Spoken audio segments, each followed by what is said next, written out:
We are back and ready to roll. This is episode number 42 of the Shutdown Inning Podcast. I am Steven Rissotto, joined alongside, as always, it's Tylor Hall. Tyler, what's going on? Hey, everybody. Hey, I'm just doing good, wrapping up another week and another week closer to opening day. So excited about it.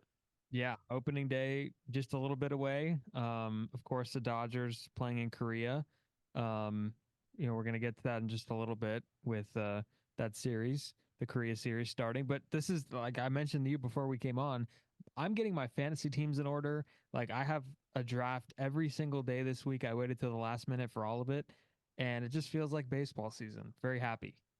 Yeah, I mean, I'm not drafting every day. I think over the next, a few of my leagues are drafting after the Korea series, just because it's 2 or 3 games. If you're going to base your team off of 3 games, then you might not have that great of a season anyway. So I'm spreading them out a little bit, but yeah, it's definitely becoming that time of year, and so definitely starting to feel like it's baseball season, man. It's a No doubt wonderful about it. time to be alive. No doubt about it. Great feeling always. And this is the first day in the Bay Area where it just feels like I'm in a short sleeve. I have my jacket off today, and I think it's probably the first time that I have my jacket off outside. This first or second time all year, and it's like the middle of March, which is insane. So Yeah. it's high 60s, low 70s, not much, but it's good Bay Area weather. Yeah, absolutely. And really quick, I want to talk. You got to go down to La Jolla and speak about podcasting at some kind of conference, right? Uh, Yes. So how was that? I'm sure you have at least a couple highlights. yeah, no, it was it was a lot of fun. I went down to La Jolla last weekend for the ACP College Media Conference, which a lot of 4-year schools and 2-year schools attend from across the country. Being with San Francisco State, I was there, and basically one of the things that a few of us at SF State did was we presented on different topics, and that covered a lot of our travel. So the journalism department didn't have to cover it. We ended up getting grants to go do these presentations, which was really cool. I did one about it was something called something like your playbook in sports podcasting or starting your sports podcasting podcast, and it was a Friday afternoon. It was really awesome. A good amount of people showed up, probably about 35 people, 35 people in the room. And when it was all said and done, I've done this presentation before, but at my old high school, and, I've done it, a few different times. And also at the high school journalism convention in San Francisco last year. So this is the first time doing it in front of college students. It was a blast. I ended up getting a lot of good connections. Some people are like way advanced, like way more advanced than me. There's this one guy who's doing a lot of MMA content. He's got like an MMA media company type thing, and he's like, it's crazy. So a lot of cool people doing cool things in journalism. I went to a few sessions myself. Um, it was funny, real quick story. I went to this one session the first day we got there, and it was by this guy who, the session was called media, how to make it in media, right? And I was like, oh, this could be interesting. And, it's very vague. So let's go check it out.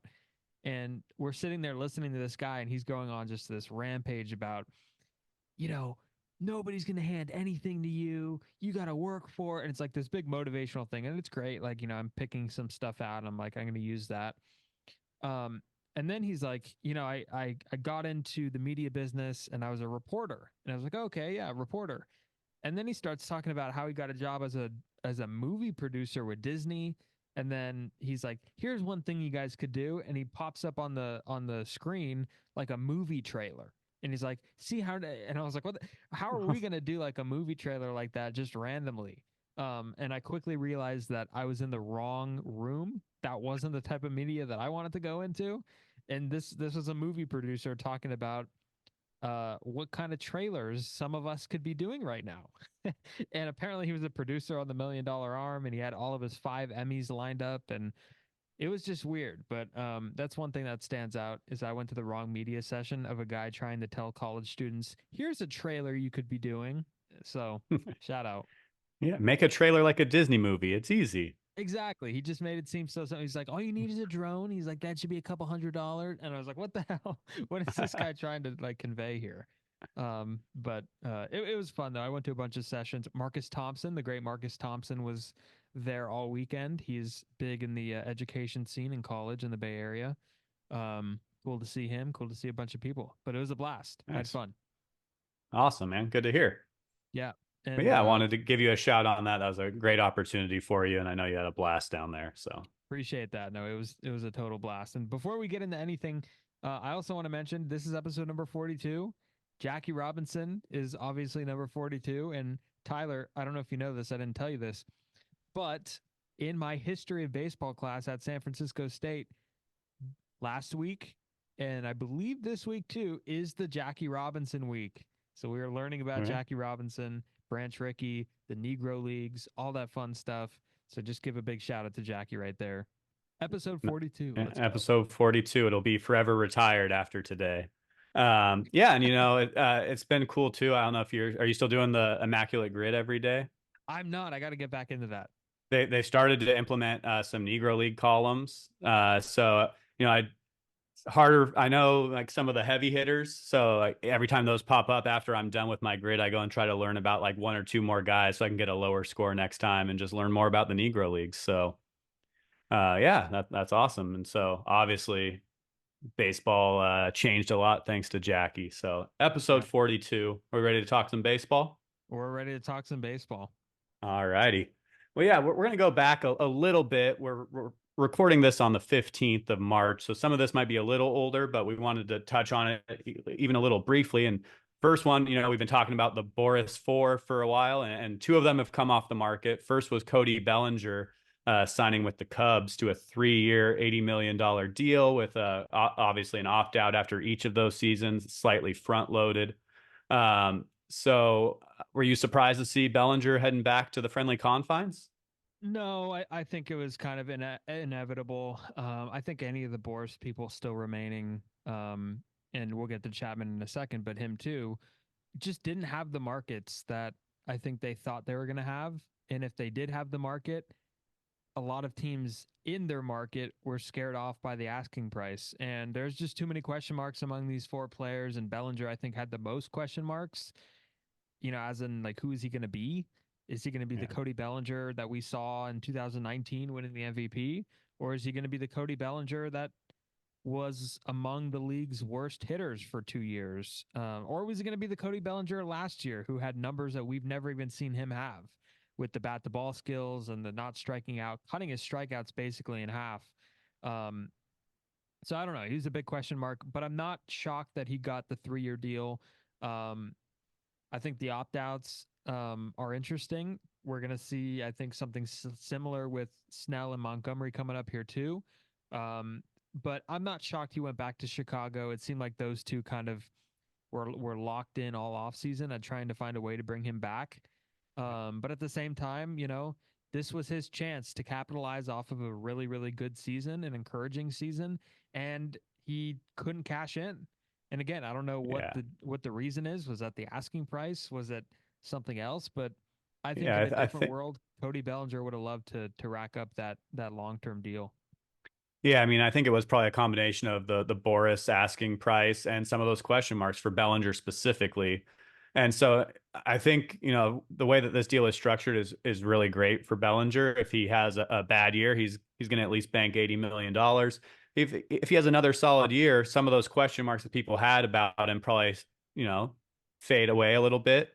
He'll still be under 30 after this season. So he could opt if he has another really strong year, he could opt out, and then maybe some teams will be willing to go closer to that asking price and still be comfortable giving him a 5, 6, 7 year deal potentially. And there's not a lot of places that are better for a hitter than Wrigley Field in the middle of summer. So I think it's as his free agency drug on, and it was obvious, pretty obvious he was going to have to take a deal structured similarly to this, that going back to the Cubs for what he's probably hoping for is at least just 1 year makes a lot of sense for him. Yeah, and they needed a left-handed hitter. He was that guy for them last season. They didn't have any solid left-handed hitters in their lineup. Nico Horner, Seiya Suzuki, Dansby Swanson. They're all right-handed hitters. Ian Happ's a switch hitter. But when you could put a guy like Bellinger in the middle of your lineup, and I believe he's going to be playing more first base, if I'm not mistaken. Probably move around in the outfield too, like we've seen. But it's yeah, no, like you said, it made too much sense. And if he puts up a similar year, like you mentioned, I wouldn't be shocked to see him out there again next year and testing the market and doing all that Probably fun looking to stuff. sign a little earlier before he shoots himself in the foot there. Yeah, yeah. I wonder if any of these guys have like thought about firing Scott. Yeah, I mean, it's a good question. I mean, he's got a reputation, whether that's good or bad. It's probably a mix of both, but I'm sure other players too have been looking at how this offseason has gone and are kind of curious to see how it might impact them in the future as fellow Scott Boras clients as well. Yeah, no doubt So about we'll it. see. And it is going to be interesting to see, like, him and Chapman. Should we get to Chapman because they're kind of Yeah, tied let's in go to similarly? Chapman. Yeah, Matt Chapman, who is the best third baseman on the market, probably the best position player available um, once Cody Bellinger signed. He is heading to San Francisco. He gets they're calling it a 1 year deal with like two club options or something like that. Two player options, Two yeah. player options, and player options, as we know, are opt outs. Um, and basically a 3 year deal, $54 million, which again, very cheap, which means a very good deal for San Francisco. They get a guy that they've been linked to. Like this is another one, kind of like the Cubs and Bellinger, that was inevitable. Like, did you ever see him going anywhere else? No, not really.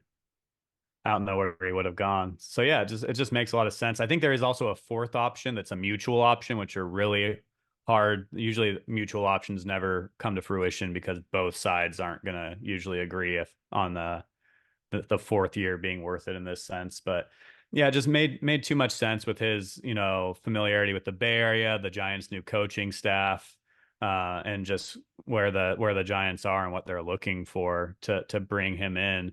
Yeah, they announced it as a 1 year, $16 million deal, I believe. It's essentially 20 million. I think there was a $2 million signing bonus, and then the opt out is a $2 million.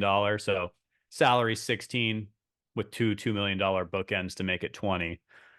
So if you're Matt Chapman, you're hoping it's a 1 year, $20 million deal, and kind of what we were talking about with Bellinger, you can opt out and give this another go, establish some market value. But if not, he'll be in a place where he's familiar for at least 3 years. And if you're a Giants fan, you're hoping it's a 1 year, $20 million deal too, because that means he came out and had a great year. And maybe you re-sign him, or maybe the Chapman's one with how he's familiar with the Bay Area and the Giants coaching staff. I really wouldn't be surprised if if he's having a strong year. Maybe they try to lock in second and third years and maybe give him a little bump on the pay just to lock him in. I could see that happening with this deal. Yeah, I can see that happening too. And this is somebody that like they really needed. And yeah, you could argue they needed a pitcher more, and I think I would lean towards that way too. But they also really needed Matt Chapman. You could Um, argue that they could still do that as well if they want to. they could still I do don't that think it too. has to be an either or. Yeah, no, they should still do that. And I think, they need to find a way to maybe clear some space. But even if they don't clear space, it's still a move you got to make. But Chapman, no, I think people are forgetting because, I've heard some things out there. Is Chapman really an upgrade over what the Giants have with JD Davis, over what the Giants might have with Casey Schmidt, Wilmer Flores, different players of that caliber? And his defense is just so good at third base. Like, you are getting a lot of outs at third base with his defense. Um, he's going to drive in runs. He's going to obviously, strike out a fair share, quite a bit.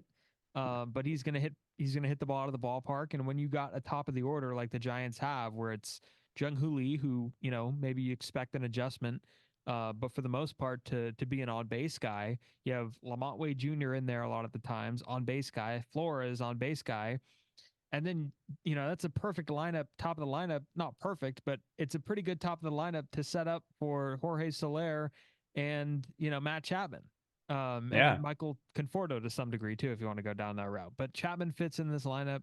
He fits in what the Giants want to do with their ground ball pitching staff. getting a lot of ground balls to third. Logan Webb could kind of hone in on one area on the inside corner to right-handed hitters, and you might have some good defense on the left side if Nick Ahmed is your opening day shortstop. So it just makes a lot of sense. But I think the offensive numbers, being that Chapman does hit the ball hard, that's another plus. It's a good signing. It's a good price. And I do think that he's going to be a fan favorite in San Francisco. And, hopefully the organization gets a good year out of him. And I agree with you 100%. I think if they do, then maybe that's a guy that you want to try and work out those next 2 years with and make them a guarantee. Yeah. Yeah. And even if Ahmed isn't your opening day shortstop, if it is Marco Luciano, which most people have talked about, they might be given the keys to the car and kind of learning on the job. Having a multiple time platinum glove winner at third base to kind of help cover him at shortstop, take some stress off of him. So, it just makes a lot of sense. You weren't going to get that from either Davis or Flores at third. So, I think I forget exactly what it was. I want to say he was in like the top 15 or 20 of WAR in position players over the last, 5 or 6 years. A lot of that is his defense. But like you're saying, get a guy or two on base ahead of Soler and Chapman, preferably with less than 2 outs, and need one of them just smoke one to the gap or put one out of the ballpark, and you're putting some crooked numbers on the board. So yeah, and he's a guy who's gonna play. He's gonna play. Like there's the Giants are putting an emphasis on guys that are gonna play. The infield is shaping up. Like it really is shaping up. Like Estrada at second. I think you have a pretty steady platoon at first base with Wade and Flores. And then I think whoever you have at shortstop is going to play every day too. yeah, Because there's no left-handed bat that could play shortstop on this roster that you have faith in against right-handed pitching, against right-handed pitching. So yeah, if it is Ahmed, if it is Luciano, then they're going to play every day. yeah. And you got Jung Hoo Lee's probably going to play every day. Patrick Bailey, catchers need a blow here and there, but he's going to play most days at catcher. So we're looking at a team that, past few seasons have gone very platoon heavy, are only going to be doing that for maybe 2 or 3 spots in their lineup, really. And so that'll be hopefully good for the production on the field and more enjoyable for the fans going to the ballpark to know who they're going to see in the lineup every day. Yeah, no So, doubt about it. I agree. Some of the same stuff might be implemented, but it's a good thing to have Chapman there and have a few of those guys there. yeah. And then just to touch briefly, because it was just such a strong talking point in the last, 4 or 5 days with the Chapman signing, is the Giants waiving JD Davis. I think they tried to scour the trading market, the trade market, couldn't find any takers, probably because teams realized they didn't have anywhere to put JD Davis. And the Giants kind of found a little loophole where I guess, arbitration set salaries aren't necessarily locked in. They were able to basically waive him and pay him, I think it was like 1.1 million out of the 6 point, what was it, 7 or 8 that they were going to have to pay him. It'll be interesting to see. I can understand why they did it. I can understand why he's the odd man out, and having a $6-7 million bench bat doesn't always make a lot of sense. But it'll be interesting to see too how the Giants kind of maneuvered the situation, if that impacts how other players maybe wanting to join an organization in the future as well, perhaps. Yeah, I mean this is just an unfortunate situation, and did JD Davis get screwed? He absolutely did. He got screwed. Yeah, and it was costly, but at the same time, like, what are the Giants supposed to do? Like, if they wanted to trade him and they couldn't get anything back for him, what are you gonna? And they don't see a fit for the roster. What are you gonna? It's unfortunate. It's the whole arbitration thing is unfortunate. Um, that money is probably is not going to be seen. Or JD Davis will not see that money. He'll only see the 1.1 million of it. But like, what are they going to He'll do? see some of it from another team. He'll get something less than what he had from the Giants, but it'll probably be $3 or $4 million, probably with some incentives on there. He could make probably just about close to or even more than what he was set to with the Giants. Just depends when he gets that chance, I guess. Yeah, and it is unfortunate because the JD's agent came out and said something, and Farhan Zaidi clapped back, and usually when the Giants organization claps back at something, you know, remember they kept their mouth shut about Carlos Correa until there's some public scrutiny pressed, and they had to respond to something, and here it's kind of the same thing. The Giants, for whatever reason, Their front office seems to be on the defensive for a lot of things these days. It's a weird look, but for me personally, I just don't. I don't know what options they could have had. They kind of had their hands tied with this one. They get an upgrade with Chapman. It doesn't look like JD Davis could fit even in a reserve role. You maybe want a guy like Tyler Fitzgerald in that role instead, and it just became a really tough fit. And you know, it's tough. But these kind of things happen. They maybe there's a loophole that needs to be fixed with the arbitration stuff because it is weird. I've never actually seen that happen before, so I was surprised when I realized he wasn't going to get that money. Yeah.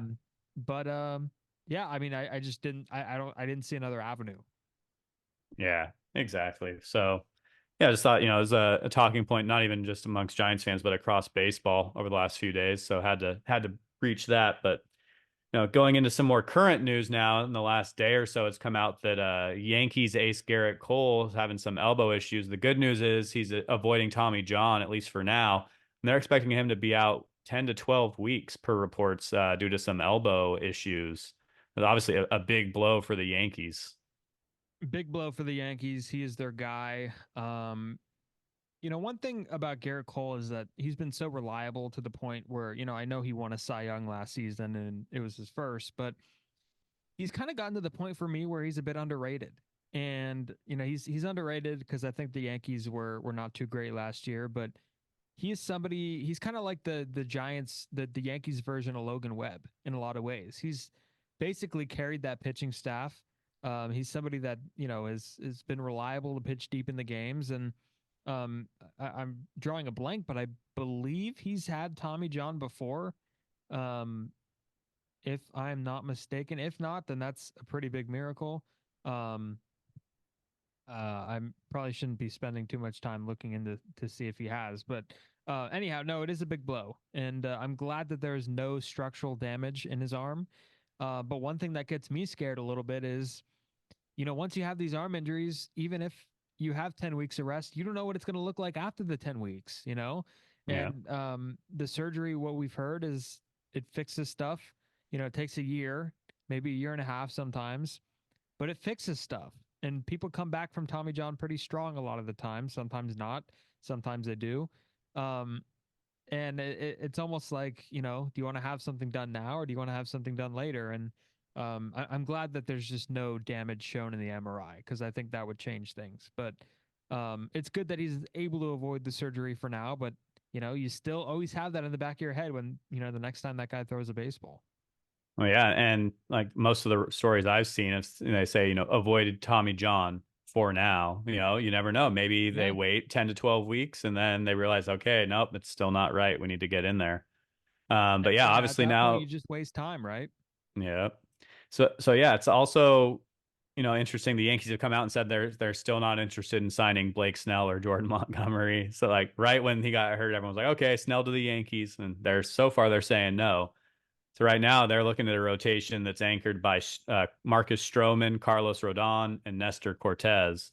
And then, it gets a little, I mean, even that's a little dicey. But then after there, it gets even dicier. So, a lot of people, we've talked about it previously, a lot of people love the Yankees just because they're the Yankees, I guess. But, losing the Cy Young winner, it's going to be pretty tough to overcome for them, I think. I think Stroman's going to have a strong year to give them a chance to make it into October. But also, I was just thinking, it's kind of strange. We're probably going to have an opening day without either reigning Cy Young on an active run. That's crazy. I didn't even think about that. I Yeah, did not even. Snell Yeah, and Cole. Snell and Cole, and I heard also that like Snell could be a guy that could not even worry and like be fine with missing the first 2 months of the season. Which I don't know about you, but like if you were a player, like I'd want to be in camp right now. It's March Yeah, 15th. yeah, and unless you get a long term deal, which I don't see a lot of teams just deciding, okay, we're going to give you a long term deal a week before the opening day. This will probably be similar. His deal will probably be similar-ish, and we'll get into a little bit more in a little bit. But he's probably going to have a prove it deal too, a short term deal with some opt outs. missing 2 months of a year where you're trying to prove it and get a better deal next offseason isn't a very strong recipe for success. Yeah. So No, not at all. yeah, so we'll see what happens in the Bronx there with Gerrit Cole missing the first 2 to 3 months of the season at least. And then also missing approximately 3 months at least, it looks like, is Brewers all-star closer Devin Williams. He has fractures in his back, fractures. So we're talking multiple fractures in his back, expected to miss 3 months of the season. And it's funny, the Brewers, a few years ago had Josh Hader and Devin Williams, pretty deadly 8-9 combo, and now they don't have either of them as they all wait for Devin Williams to come back. Yeah. The number one thing I thought of is that this is not one of those injuries where it's like, oh, baseball, like, a strained oblique, a hurt arm. This is one of those injuries where it's like, damn, he's got a life after baseball.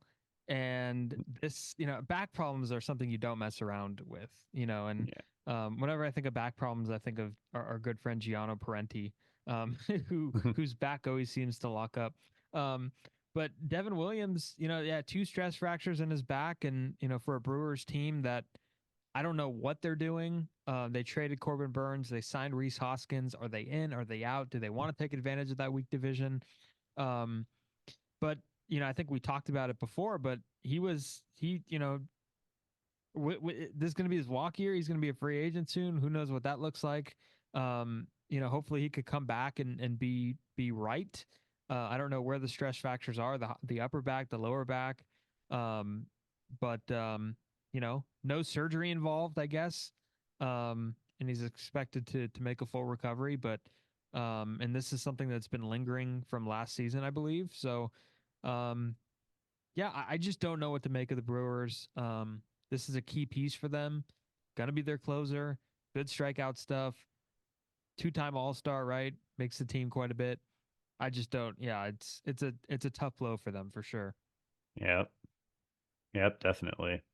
So yeah, we'll see. Hopefully he bounces back. He's really fun to watch. And I agree. I mean, the Brewers, it's hard to tell what they're doing right now. They're cutting ties with players. They're bringing in others, as you mentioned, and that division, which I think we'll talk about in a little bit more in a moment, is really up to for anybody's taking, really. And so, got to be interesting start to the season for the Brewers. See if they can stay afloat there without their star closer. Yep, no doubt about it. And then in the other Central, the White Sox are continuing their destruction of their team.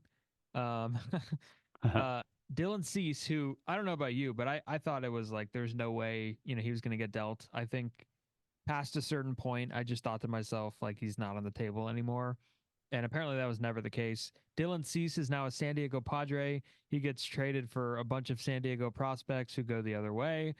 Um, and to me, this should signify a complete rebuild for the White Sox if they weren't doing it already. And that means Luis Robert. That means Jimenez and Moncada and Benintendi and everybody you have. Um, put them out there, dangle them, go full throttle with this rebuild, because that seems like what they're doing. Yeah, I mean, absolutely. Trading your ace right before opening day obviously kind of waves the white flag for the season, especially when you're not getting any. I think they got a major league reliever and 3 prospects. One of those prospects was the main piece of their Soto deal with the Yankees, going from the Padres to the White Sox. So when you're trading your ace right before opening day and you're not getting an impact player in return that's going to help your opening day roster, it's kind of a sign to the league and your fans that you're going into full rebuild mode. So I feel like you're right. They have to see what they can get for some of these other guys that aren't potentially part of their long-term plans, either because of their age, when their contract's going to expire, and where they think their window is going to be. So they need to probably take a look and trade some of those guys probably sometime between now and the deadline. So Yeah, and for San Diego, like they wanted to lower payroll, and who knows if Cease has got this year, next year left still on his contract, but I think what could keep them in these games is that top three in the rotation, because if you look at it, yeah, it's not bad. Darvish, Yeah. Musgrove, Cease are all really good pitchers. The back end, I'm not too sure, but in the bullpen, I'm definitely not too sure. They They'll never. have King, I think King is going to be their fourth starter. They also got him in the Soto deal. Yep, So that's yeah, right. their rotation, will keep them in some games. That's for sure. Yeah, and that's a good thing for them, and they need it. After cutting a lot of payroll, and he's someone that fits pretty well. And I'm interested to see what happens with Michael King because he's nasty, but he's gonna start in the big leagues for like the first time full time. So who knows? Things could change. Um, but Dylan Cease now a San Diego Padre, and I think Torey Lovello had a comment saying all the best talent has to stop coming to the National League West. So Yeah. a lot of Giants fans probably feel the same way. Yeah, unless it's to the Giants. I agree with Tori there. Yeah, no doubt. All right, there's a Bleacher Report article that I wanted to kind of touch on just a bit, get your thoughts. And um, I have not looked at this yet, but there's an article that was put out, and it was 10 stat-free hot takes for the 2024 MLB season. Just going through these really quickly. And speaking of the Padres, the first hot take: the San Diego Padres improve after cutting payroll. So of course we know Bob Melvin's gone. Their owner passed away. Mike Schilt is taking over. The article mentions that they're letting Snell, Hader, Waka, Seth Lugo, Nick Martinez all walk in free agency. What do you think this team looks like in 2024, Tyler? Yeah, I mean, we just kind of talked about it a little bit, but I think the rotation is going to be still very strong with the addition of Cease. And then, I mean, if you look at their lineup, we're still talking Machado, Tatis, Bogarts. Kim had a solid year too. Maybe Jake Cronenworth can return to his all-star form from a couple years ago. So, I mean, they're no slouches. I think that Cease trade put them definitely into a second or third place for in the West, obviously behind the Dodgers, perhaps behind the Diamondbacks still. But I mean, I think that they've done a great job to still let some of those high name, high caliber players walk and still be able to put a top tier lineup, rotation and lineup, ball club as a whole together for the 2024 season. I agree. I think they're just going to keep fluctuating, to every offseason. It's going to be like, what are the Padres? Are the Padres good? Are they not good? And then by the end of the year, you're going to have a pretty good understanding of where they are. I agree. And then we could skim through a few of these. Freddie Peralta winning the NL Cy Young. That's a hot take. Yeah, I think that's a hot take. Yeah, I don't know if we have to talk too much on it, but I mean, we know some of the big names in the National League towing the rubber this year, and Peralta's had some solid seasons, so maybe he puts it all together this year. Yep, and he will lead that Brewers team now for the first time. He's been the three behind Woodruff and Burns, and now both of those guys are gone. Orioles lead MLB in home runs. This is kind of an interesting one. We know the young group they have. Rutschman and Henderson are there. There's a few other guys there too. Jackson Holiday is going to join that group. But leading, Yeah, I'd have to look to see who else is like up there in home runs and sluggers, but I could yeah. I see mean, it. I think they got Mullins, Santander, Mountcastle. Some of those guys K a lot, but they hit the ball out of the ballpark. I would say if anyone could chase them down, maybe the Yankees, partially because of their lineup and their ballpark. I mean, you're going to have Judge, Stanton, Soto, putting some balls into orbit pretty regularly there. So, but I mean, we've talked about it before. It's no breaking news that the Orioles have an amazing young core, and a lot of those guys are now coming into the big leagues. And so, I think it's a hot take, but definitely something that we could actually see happen. Yep, for sure. And speaking of home runs, the next one is Juan Soto leads the American League in home runs. I don't think this is a hot take at all. You got the short porch in right field. He'll be playing quite a bit. He's 25. How is he 25 years old? I That's feel like he's been insane. 25 for like the last 4 years. He's been 25 forever. But yeah, I mean, I don't really see this as a hot take. One of the perennial best hitters in baseball goes to Yankee Stadium. He's going to be hitting some home runs if he's healthy. So I don't know about that Bleacher Report, but as far as being a hot take, but Yeah. Here's another one. The Dodgers use more starting pitchers than any other team and still dominate. And they mentioned the rotation options being Bueller, Glasnow, Kyle Hurt, Kershaw, Landon Knack, Dustin May, Bobby Miller, James Paxton, Emmett Sheehan, Gavin Stone, Yoshinobu Yamamoto, and Ryan Yarbrough. I mean, that's depth. That's depth. Yeah. The only thing I don't get, I mean, if these guys are healthy, I mean, you got Yamamoto's going to be in the rotation, Bueller's going to be in the rotation, Glasnow is going to be in the rotation, Kershaw, if he's healthy, is in the rotation. So, I mean, I guess they're thinking that just that fifth starter spot is going to be a rotating door. And so Maybe. that's how they'll lead the league in, most starting pitchers used. Um, but yeah, I mean, they're going to dominate anyway because they're fielding a freaking all-star team. I think every player in their projected opening day lineup it has played on an all-star team. The only thing I don't know if Outman has, but he was what, like second in rookie of the year last year. Mm-hmm. So I mean, yeah, they're going to dominate. I mean, those four names I just reeled off is probably in their rotation are no slouches.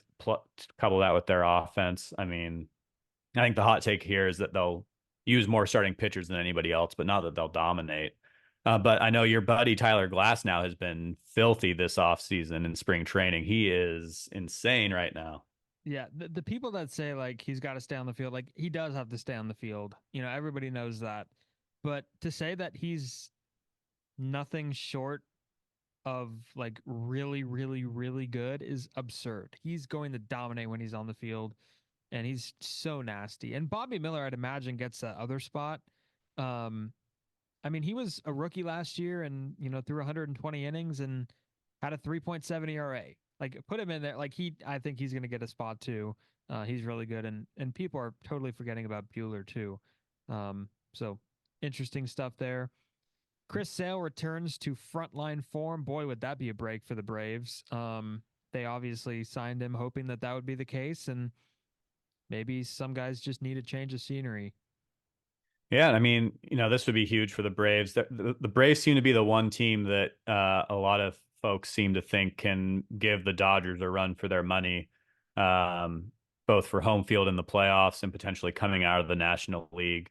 Obviously, anything can happen come playoff time, but as far as, perhaps being a favorite to win the National League, the Braves are right up there. We've talked about them a lot with their crazy consistent, uh, lineup with, some of those guys playing every day, your Olsons, your Acuñas, your Albies.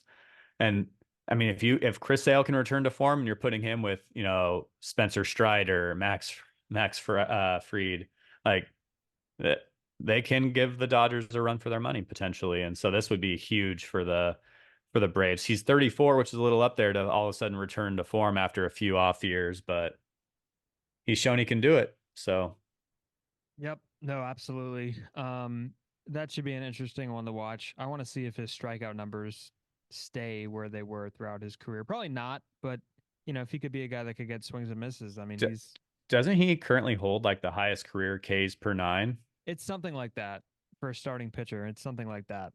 I think Craig Kimbrell's up there too. There's a bunch of guys that have that. Billy Wagner, I think.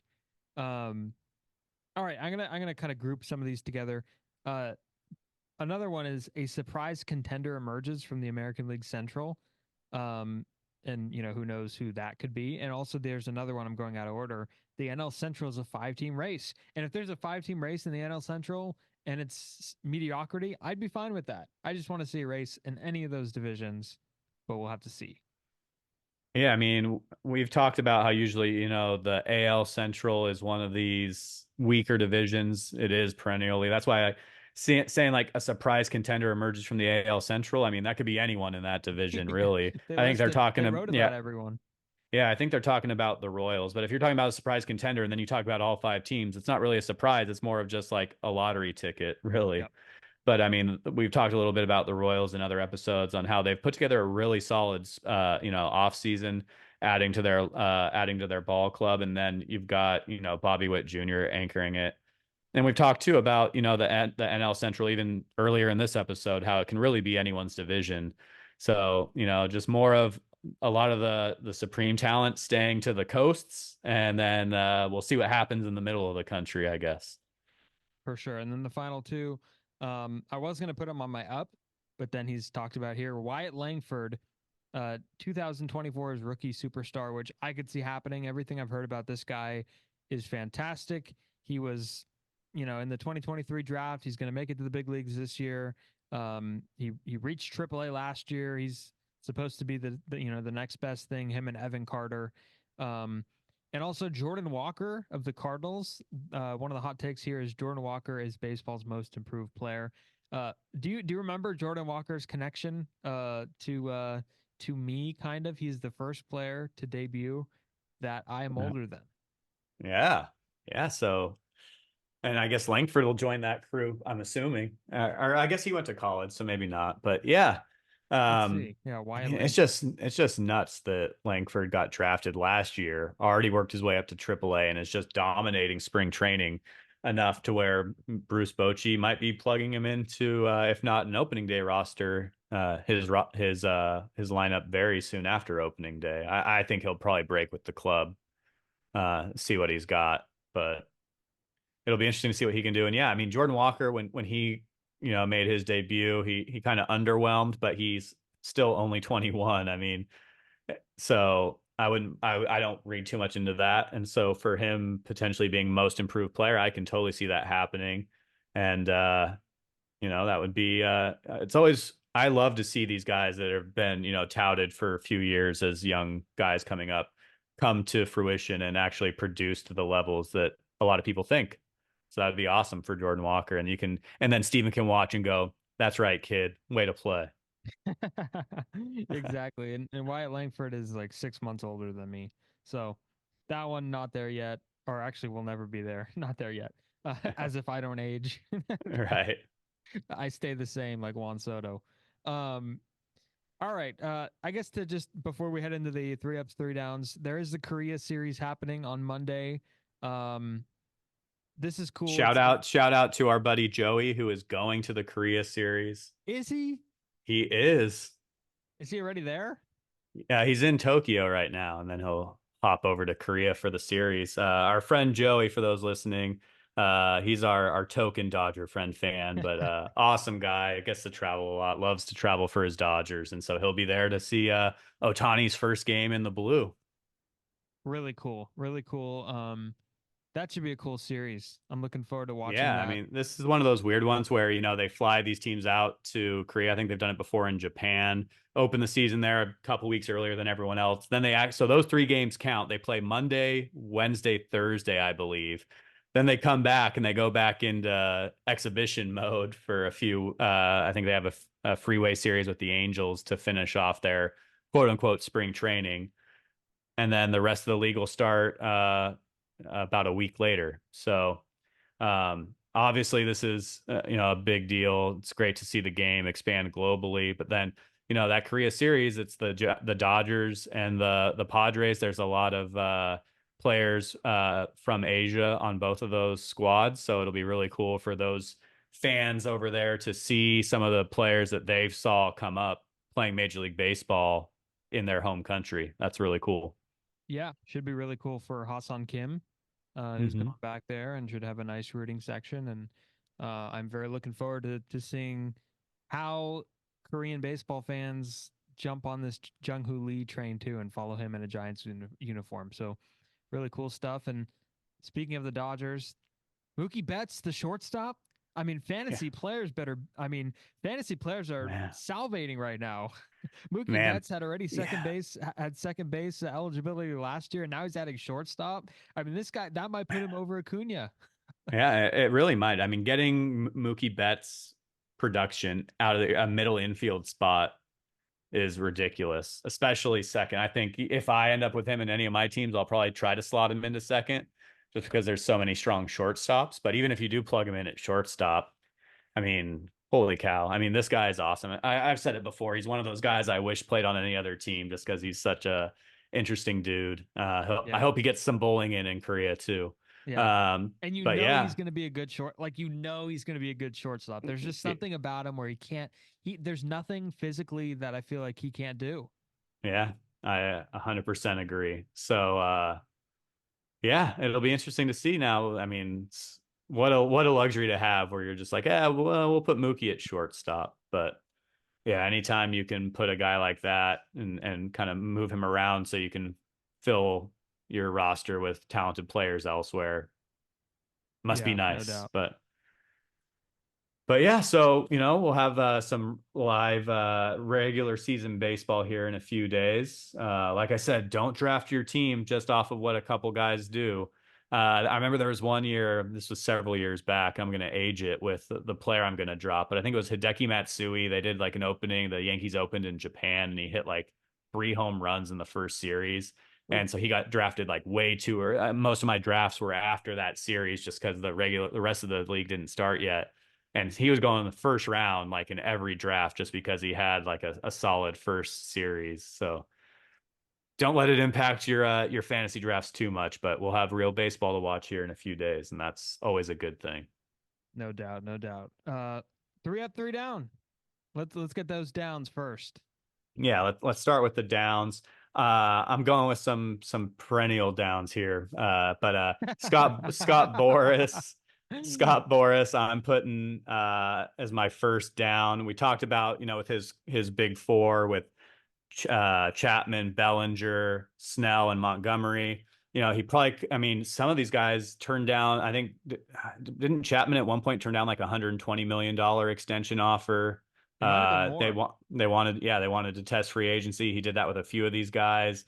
And then that some of these guys, maybe not where they wanted to be, but they could have signed some fairly longer term deals with some strong money behind it early in the offseason. And now all four of them, I wouldn't be surprised if they end up with, short term deals with some opt outs to try to prove themselves again.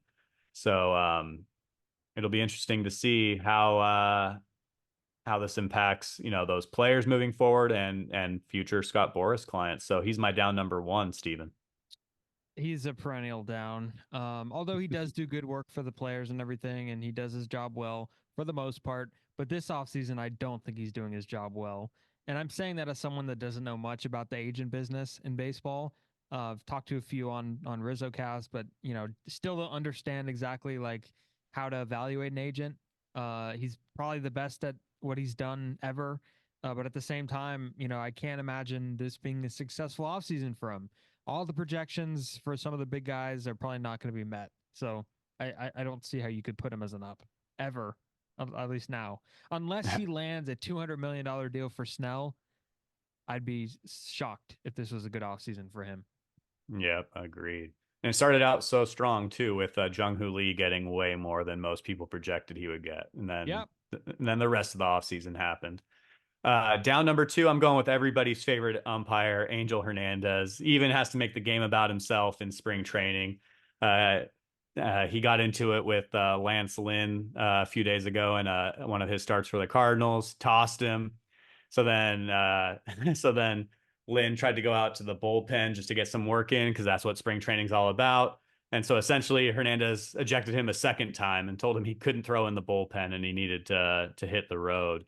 So it's just Hernandez, man. I honestly don't know how this guy still has a job, but here we are talking about Angel Hernandez on March 15th. He would probably sue the league again if he ever got fired. But no, he's an interesting guy, and I think Lance Lynn's an interesting guy. And when Yeah. two interesting guys go at it, it's pretty funny.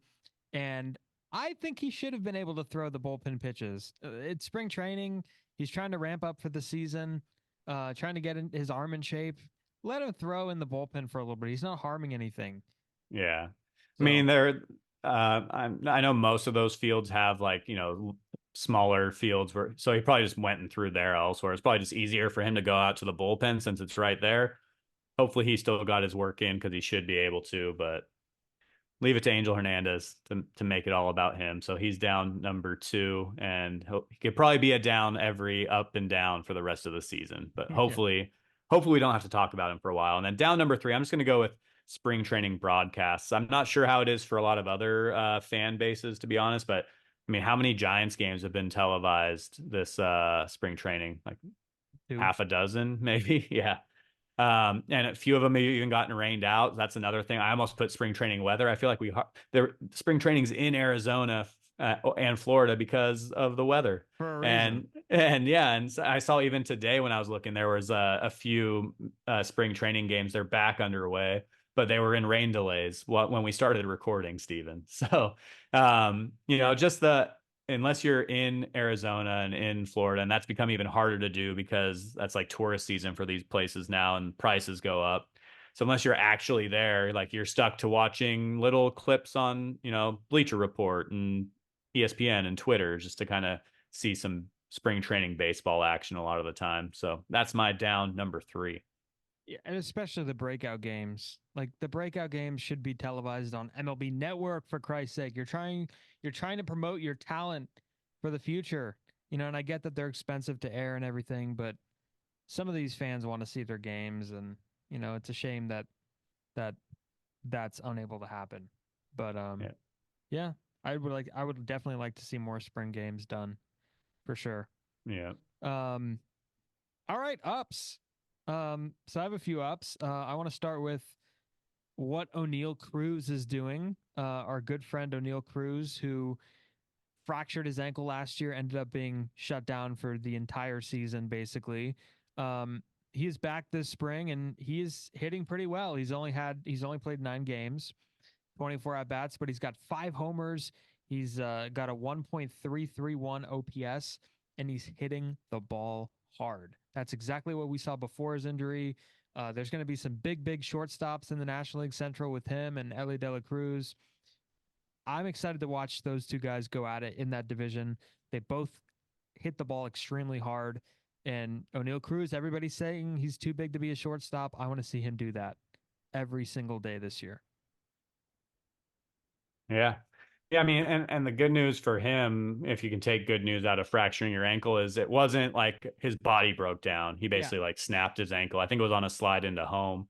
Obviously, you don't want that to happen ever, especially for a guy where speed is a big part of his game. But he's a potential 30-30 guy at shortstop with a definitely. rocket arm. I mean, I think he's set the record. It might have been passed since, but like hardest throw from shortstop to first. I mean, the guy's just fun to watch, and so it was a definite bummer to have him lose a season, especially at such a young age. But hopefully, it sounds like he's bounced back pretty well, and hopefully he can stay healthy, and we can enjoy him raising the Jolly Roger in Pittsburgh this year. And they could be I mean, we said this division's up there for anybody. I could see the Pirates being a little sneaky in that Central too, especially if O'Neill Cruz can stay healthy and lead them there. Yeah, no, for sure. And again, who knows? Maybe Bleacher Report's right about the 5-way race for that division. Um, Up number 2. This is a really funny one that I saw. And there's a pitcher in the Red Sox organization who's in spring training right now named Jordan Winkowski. I think his name is Winkowski. And he had jury duty apparently on Tuesday. And it looked like apparently he might have been selected to serve jury duty. And then they asked if, there's any reason he couldn't serve. And he said, quote, "I have to pitch in Clearwater on Thursday." And then they sent him home. So, and then I think he ended up getting lit up like the game on Thursday, and he gave up 6 runs, 5 earned runs in 3 2/3 innings. So didn't go to jury day, and then promptly gets lit up. Maybe he should have gone to jury duty. I'm a little confused with you, as I sometimes am, on why this isn't up. I think it's an up. Because he got out of jury duty. Is that it? He Because got he out got of out of jury jury duty. duty.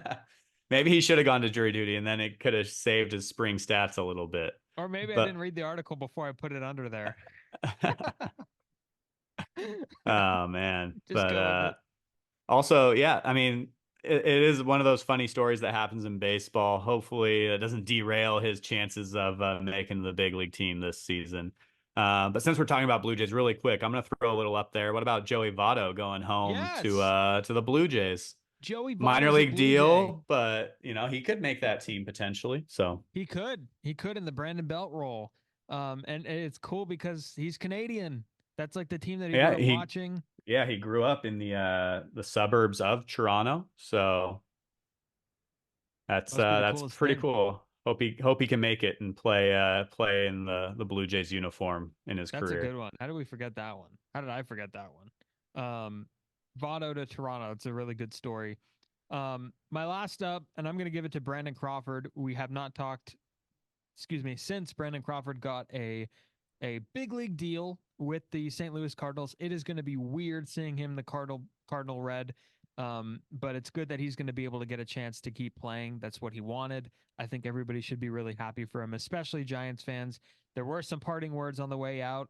It did not end probably very greatly from a public standpoint, but we don't have to get too much into that. It's going to be cool to see Brandon Crawford still playing, as weird as it may be, in my opinion. Yeah, I agree. I'm happy that he gets to keep playing if that's what he chose to do. I don't really hold that against the Giants like a lot of Giants fans do.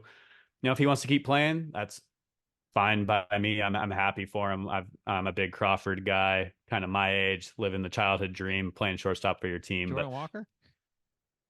But just because he wants to keep playing doesn't mean that it's up to a team to give him a job to do it. And I know you said we want to steer clear from it a little bit, but the Giants were in kind of a no-win situation here. They let him go play for another organization. They get crushed for it.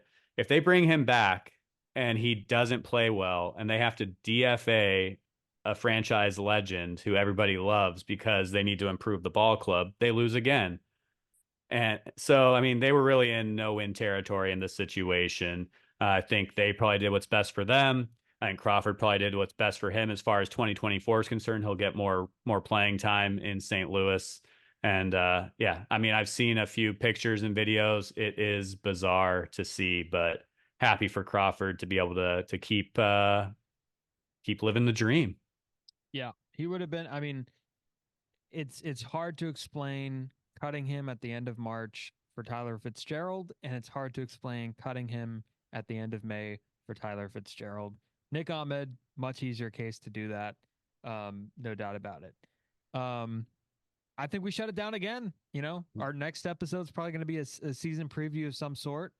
We'll get ready for that. I'm excited for that. See where what you think about some winners of awards and Yeah, postseason sounds. stuff. I think for the Central divisions, I'm just going to put every team name in a hat and have my son pick them out, and that'll be the order that those divisions will end. And yeah, we'll make some predictions on awards, all that good stuff, and then we'll predict probably who will win the World Series. Maybe we'll see.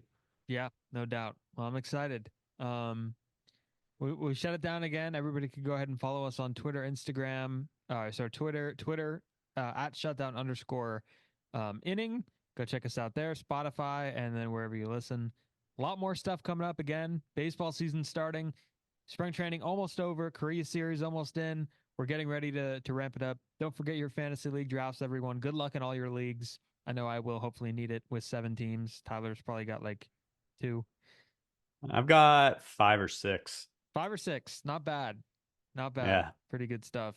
We'll go keep up with that, everybody, and we will see you next time. that's what's up. Bye.